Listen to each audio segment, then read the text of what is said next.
या देवी सर्वभूतेषु मां महागौरी रूपेण संस्थिता नमस्तस्यै नमस्तस्यै नमस्तस्यै नमो नमः।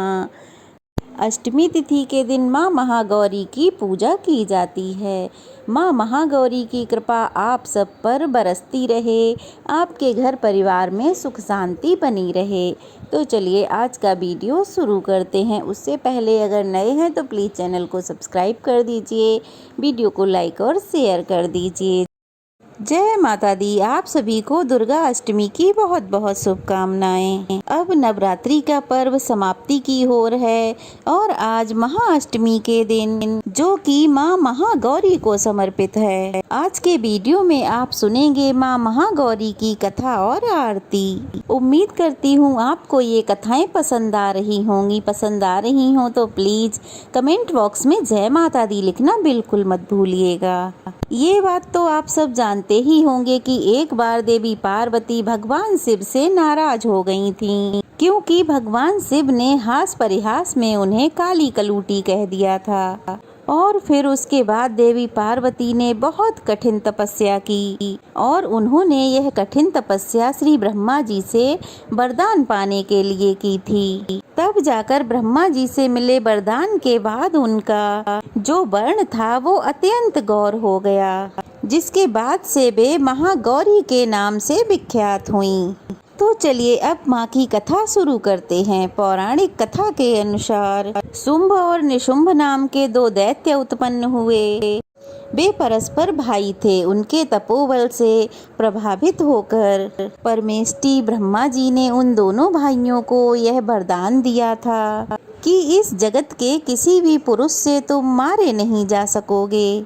तब उन दोनों ने श्री ब्रह्मा जी से यह प्रार्थना की कि पार्वती जी के अंश से उत्पन्न जो अयोनिजा कन्या उत्पन्न होगी, जिसे पुरुष का स्पर्श और रति नहीं प्राप्त हुई हो और जो अलग पराक्रम से संपन्न हो, उसके प्रति काम भाव से पीड़ित होने पर हम युद्ध में उसी के हाथों मारे जाएं।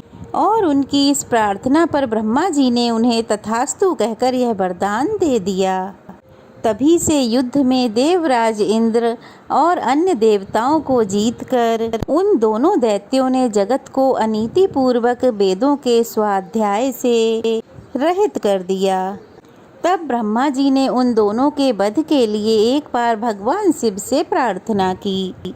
ब्रह्मा जी कहने लगे, हे प्रभु, हे भोलेनाथ, आप एकांत में देवी की निंदा करके जैसे भी हो सके उन्हें क्रोध दिलाइए और उनके रूप रंग की निंदा से उत्पन्न हुई काम भाव से रहित कुमारी स्वरूपा शक्ति को निशुंभ और शुंभ के वध के लिए देवताओं को अर्पित कीजिए। श्री ब्रह्मा जी के कहे अनुसार भोलेनाथ ने पार्वती जी को एकांत में ले जाकर उनकी निंदा सी करते हुए देवी से कहा कि देवी, तुम तो काली हो। तब सुंदर वर्ण वाली देवी पार्वती अपने श्याम वर्ण के कारण ये आक्षेप सुनकर बड़ी क्रोधित हो गईं और भोलेनाथ से मुस्कुराकर समाधान रहित वाणी में बोलीं, प्रभु, अगर मेरे इस काले रंग पर आपका बिल्कुल भी प्रेम नहीं है तो इतने दिनों से आप अपनी शिक्षा का दमन क्यों करते रहे? कोई स्त्री कितनी ही सर्वांग सुंदरी क्यों न हो, अगर पति का उसके प्रति प्रेम ना हुआ तो अन्य समस्त गुणों के साथ उसका जन्म लेना ही व्यर्थ हो जाता है। और आपने मेरे जिस रूप रंग की निंदा की है, जिस रूप रंग की इस एकांत में निंदा की है, अब मैं उस वर्ण को त्याग कर दूसरा वर्ण ग्रहण करूंगी या फिर मैं स्वयं ही मिट जाऊंगी। ऐसा कहकर देवी पार्वती सैया से उठ खड़ी हुईं और तपस्या करने के लिए दृढ़ निश्चय करके गदगद वाणी से जाने की आज्ञा मांगने लगीं। इस प्रकार प्रेम भंग होने पर भोलेनाथ भयभीत होकर स्वयं भवानी को प्रणाम करते हुए बोले, हे प्रिये, मैंने तो हास परिहास में आपसे यह बात कह दी थी। मेरे इस अभिप्राय को ना जानकर तुम कुपित क्यों हो गई हो? अगर आपका मुझ पर प्रेम नहीं होगा तो बताओ किस पर हो सकता है? तुम इस जगत की माता हो और मैं पिता हूँ, मैं आधिपति भी हूँ। फिर तुम पर मेरा प्रेम ना होना भला कैसे संभव हो सकता है? हम दोनों का वह प्रेम भी क्या कामदेव की प्रेरणा से हुआ है? बिल्कुल भी नहीं, क्योंकि कामदेव की उत्पत्ति से पहले ही जगत की उत्पत्ति हुई है और कामदेव की सृष्टि तो मैंने साधारण लोगों की रति करने के लिए की है।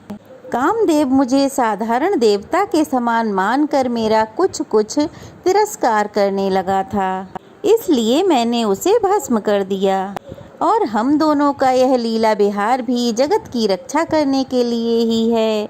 अतः उसी के लिए आज मैंने तुम्हारे प्रति यह परिहासपूर्ण बात की है और मेरे इस कथन की सत्यता कि मैंने तुम्हें काली कलूटी क्यों कहा है जल्द ही तुम्हें पता चल जाएगी।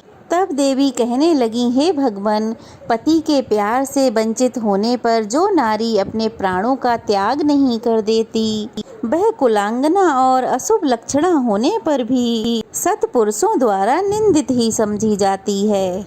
मेरा शरीर गौर वर्ण का नहीं, इस बात को लेकर आपको बड़ा दुख होता है, नहीं तो क्रीड़ा में या परिहास में मुझे इस प्रकार काली कलूटी क्यों कहते? मेरा कालापन आपको प्रिय नहीं है, अब इसलिए यह सत्पुरुषों द्वारा भी निंदित है। अब तपस्या द्वारा इसका त्याग किए बिना मैं यहाँ रह ही नहीं सकती। देवी को क्रोधित हुआ देखकर भगवान शिव इस प्रकार बोले, देवी, अगर तुम्हें अपनी सामता को लेकर इस प्रकार दुख हो रहा है तो इसके लिए तुम्हें तपस्या करने की भला क्या आवश्यकता है? तुम मेरी या अपनी इच्छा मात्र से दूसरे वर्ण की हो जाओ। तब देवी कहने लगी, प्रभु, मैं आपसे अपने रंग का परिवर्तन नहीं चाहती और खुद भी इसे बदलने का संकल्प नहीं ले सकती। अब तो तपस्या द्वारा श्री ब्रह्मा जी की आराधना करके ही मैं शीघ्र ही गौरी हो जाऊंगी। अब महादेव जी देवी को समझाते हुए कहने लगे, देवी, पूर्व काल में मेरी ही कृपा से ब्रह्मा जी को ब्रह्म पद की प्राप्ति हुई थी, इसलिए तपस्या द्वारा तुम उन्हें बुलाकर भला क्या करोगी? तो देवी कहने लगी, प्रभु, इसमें संदेह नहीं कि ब्रह्मादि देवताओं को आप द्वारा ही पदों की प्राप्ति हुई है। फिर भी आपकी आज्ञा पाकर मैं ब्रह्मा जी की तपस्या द्वारा ही अपनी मनोवांछित इच्छा पूरी करूंगी। देवी के ऐसा कहते ही भगवान शिव मुस्कुराते हुए मौन हो गए। देवताओं की इच्छा पूरी करने की इच्छा से उन्होंने देवी को रोकने के लिए बिल्कुल भी हट नहीं किया। फिर पतिव्रता देवी पार्वती पति भगवान शिव की परिक्रमा करके उनके वियोग से होने वाले दुख को किसी तरह से रोककर हिमालय पर्वत पर चली गईं। उन्होंने पहले सखियों के साथ जिस स्थान पर कठिन तपस्या की थी, उस स्थान से उनका विशेष प्रेम हो गया था, इसीलिए इस बार भी उन्होंने उसी स्थान को तपस्या के लिए चुना। अब देवी तपस्या में लीन रहने लगी। इस तरह तपस्या करते करते जब बहुत समय बीत गया, तब एक दिन बहुत बड़ा व्याघ्र उनके आसपास देखा गया। आया तो वह देवी को खाने को था, लेकिन देवी के समीप आते ही उस दुरात्मा का शरीर स्थिर हो गया, वह जड़ हो गया, वह हिल डुल भी नहीं सका। देवी पार्वती ने देखा एक भूखा व्याघ्र उन्हें खाने की इच्छा से उनके सामने खड़ा हुआ है, लेकिन यह सब देखकर भी देवी बिल्कुल भी विचलित नहीं हुई। वह पहले की ही तरह तपस्या में लीन रहीं। उधर उस व्याघ्र के सारे अंग एकदम ठंडे पड़ गए, अकड़ गए, जिससे वह अत्यंत पीड़ित हो रहा था। यह सोचकर कि यही मेरा भोजन है, वह देवी की तरफ बार बार देख रहा था। देवी को देखते देखते वह उपासना सी करने लगा था। अब देवी के मन में बार बार यही ख्याल आता कि यह व्याघ्र तो मेरा उपासक है और हो न हो यहाँ के दुष्ट वन के जंतुओं से रक्षा करने के लिए आया है। यह सोचकर वे उस पर कृपा करने लगीं। उन्हीं की कृपा से उस व्याघ्र के तीनों प्रकार के मल तत्काल ही नष्ट हो गए। फिर तो उस व्याघ्र को सहसा देवी के स्वरूप का बोध हुआ। उसकी भूख मिट गई और उसके अंगों की जड़ता भी दूर हो गई, साथ ही उसकी जन्म सिद्ध दुष्टता भी नष्ट हो गई और उसे निरंतर तृप्ति बनी रहने लगी। अब वह देवी के आसपास आने वाले दुष्ट वन के जंतुओं को खदेड़ता हुआ वहीं विचरने लगा।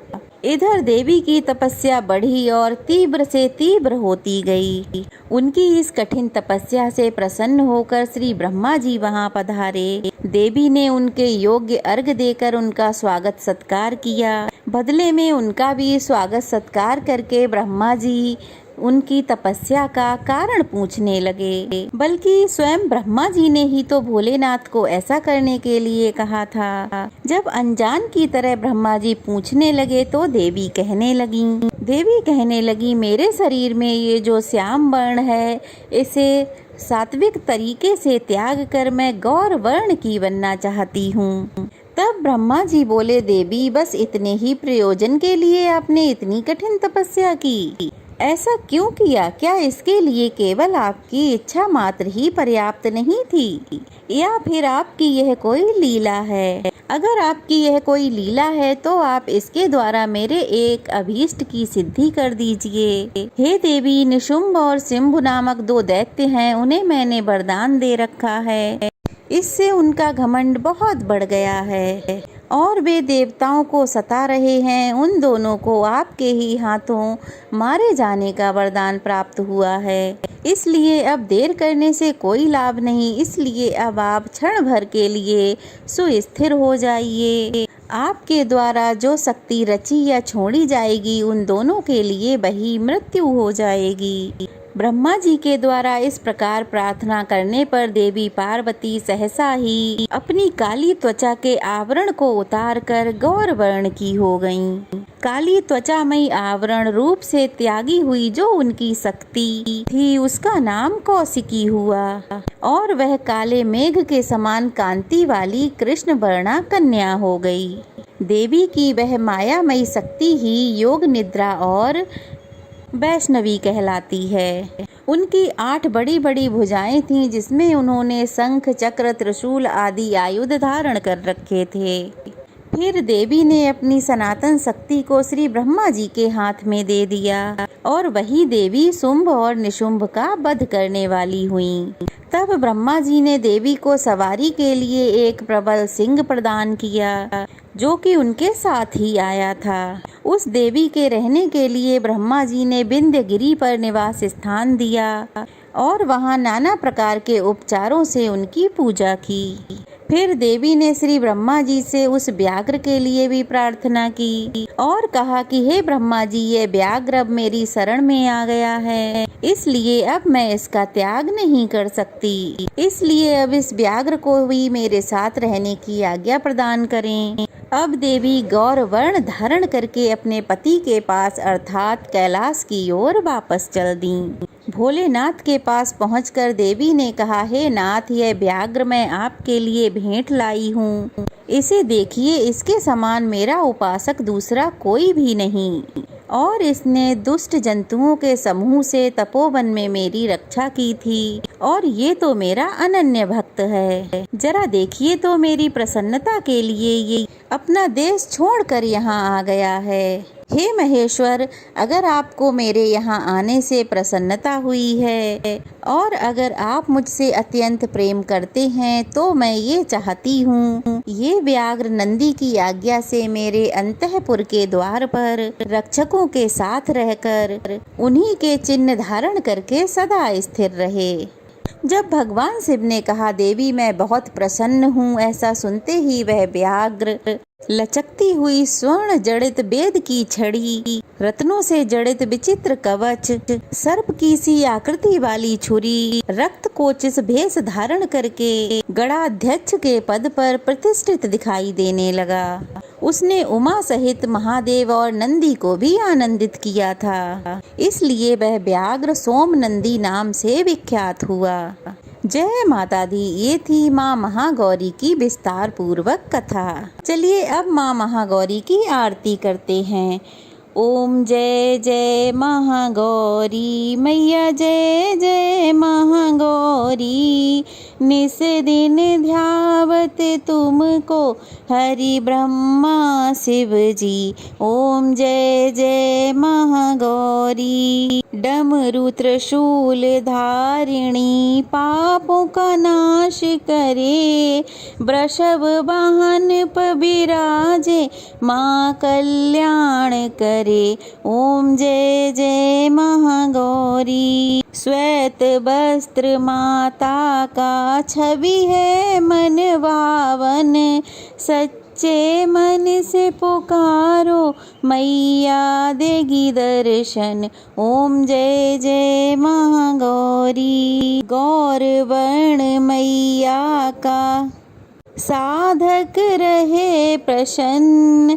श्रद्धा पुष्प चढ़ाओ पावन कर दो मन। ओम जय जय महागौरी। अष्टमी नवरात्रि में पूजा माँ की करो। माँ विपदा है मिटाती माँ का ध्यान धरो। ओम जय जय महागौरी। अवतार लियो दक्ष के घर में लीला निराली की। शिव बैरागी खोए मोहिनी थी डाली। ओम जय जय महागौरी। शरणागत की रक्षक माता भवानी तुम। सुन लो माता अर्जी आए द्वार तुम्हारे हम। ओम जय जय महागौरी। मंदिर में माँ तेरे सदा ही सुख बरसे। अन्न धन सब माँ पावे अपूर्ण नर न रहे। ओम जय जय महागौरी। माँ महागौरी की आरती जो जन नित गावे। भव सिंधु से तरे वो सब दुख मिट जावे। ओम जय जय महागौरी। ओम जय जय महागौरी। मैया जय जय महागौरी। उम्मीद करती हूँ आपको ये वीडियो पसंद आई होगी। पसंद आई हो तो कमेंट बॉक्स में जय माता दी ज़रूर लिखिए। वीडियो को लाइक कीजिए, शेयर कीजिए। नए हैं तो चैनल को सब्सक्राइब कीजिए। जय माता दी।